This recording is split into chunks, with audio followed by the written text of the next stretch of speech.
Mario, once again, somebody sent me an email asking about this figure here that's on top of my half scale MIA Quicksilver style RC Ultralight. So I'm going to be talking a little more about this particular witch, flying witch. This is a foamy witch for the person that asked via my email. I believe he's watching also my videos. Sometimes, I get comments via my emails. Sometimes I get them directly on some of the videos. I wish people would post them on the videos rather than having send me an email privately, because that would I could share a little more, and it would really increase the views and the interest in the videos.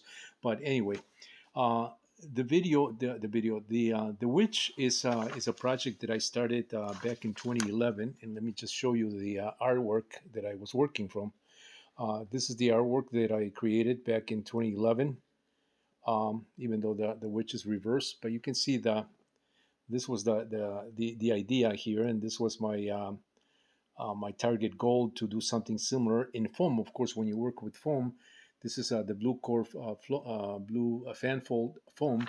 That is, I don't know if Lowe's still sells this material. Home Depot definitely does not sell that. The foam in is a fanfold, but it's basically quarter inch blue core or blue foam fanfold is it's called. And so I decided to carve all these pieces, to try to mimic basically the artwork that you see there. And you can see the hat is, you can only do so much. You can't. I mean, the hat is very. It's got some very interesting geometries there. I mean, I could have gone with a little more here, bend this a little more, and I can still do that just by cutting and adding and gluing things. But basically, that was the concept, the idea with Switch.